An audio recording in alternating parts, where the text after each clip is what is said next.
बीवी से रोमांस करने के तरीके। कुछ लोग कहते हैं कि ना बीवी से रोमांस करना ऐसा ही है जैसे जिस जगह पे ख़ारिश ना हो वहाँ पे ख़ारिश करना।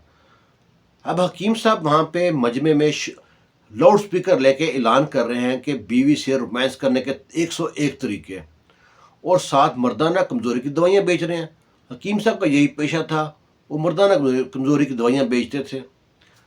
तो जब देखा ना पंडाल जमा हो गया, मजमे में काफ़ी लोग इकट्ठे हो गए हैं, तो कहते हैं लोगों मेरी बात सुनो, जो आपकी बीवियाँ हैं ना वो आपके बच्चों की खिदमत करती हैं, आपके माँ बाप की खिदमत करती हैं, आपका ध्यान रखती हैं, घर खाना बनाती हैं, कपड़े साफ मिलते हैं।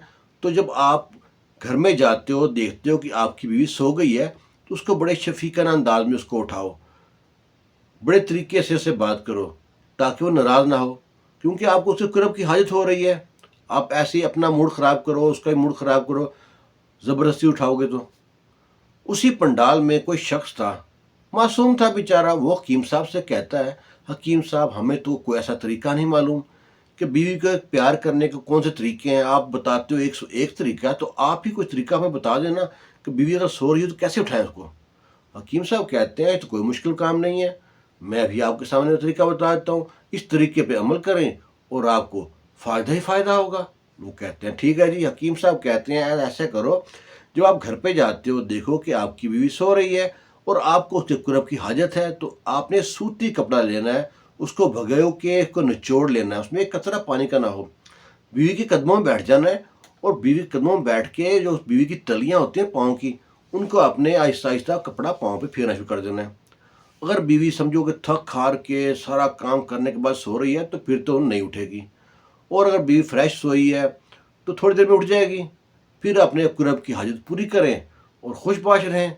लो जी, गांव के लोग बड़े खुश कि हकीम साहब ने क्या लाजवाब तरीका बताया। हकीम साहब को ढेरें दुआएं दी हैं, हकीम साहब जनाब खुश। और हकीम साहब ने कहा जो जो जी मेरे मशवरे पर अमल करेगा वो मेरी दवाई भी खरीद दें। हकीम साहब मर्दाना कमज़ोरी की दवाइयाँ बेचते थे, लोग सबको दवाइयाँ बेची है, बड़े खुश थे, अच्छे पैसे जमा किए। शाम को आज खोखे में बैठे चाय शाय पी रहे हैं, चाय शाय पी गपशप करते हुए, तो काफ़ी लेट हो गए। जब ज़्यादा लेट हो गए घर पहुँचे तो देखते क्या है कि बीवी भी सो गई है, बच्चे भी सो गए हैं। हकीम साहब बीवी के लिए फूल गजरा वगैरह खाने में मिठाई वगैरह लेके आए थे, काफ़ी बिक्री हुई थी।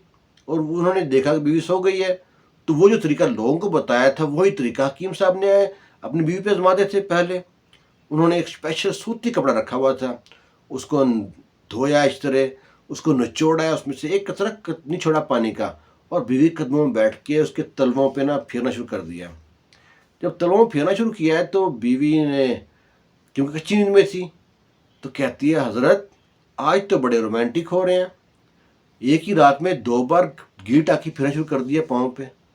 हकीम परेशान हो गया, सटपट आ गया, कहता अल्लाह की बंदी मैं तो अभी आ रहा हूँ। कहती है ऐसे भोले ना बने, अभी कुछ देर पहले तो आप गीली टाकी पाँव पे फेर के मोहब्बत का इजहार करके गए हैं। हकीम तो जनाब परेशान, गुस्से से लाल पीला, जिस स्पीकर पे वो मोहल्ले में ऐलान करता था ना मर्दाना कमज़ोरी की दवाइयाँ बेचता था, वो स्पीकर उठाया और गली में निकल गए।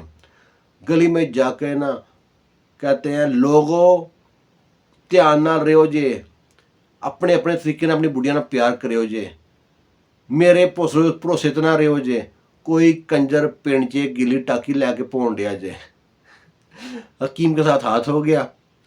अब हकीम तो जो हो गया। ये कहानी थोड़ी सी हटके है बाकी कहानियों से, जैसे मैं कहानियाँ सुनाता हूँ। अगर आपको ये कहानी अच्छी लगी है बुरी लगी है, कमेंट बॉक्स में इसकी राय का इज़हार कर दीजिएगा ताकि हम ऐसी गुस्ताखी आइंदा ना करें। खुश रहें, शाद रहें, आबाद रहें। अल्लाह हाफिज़।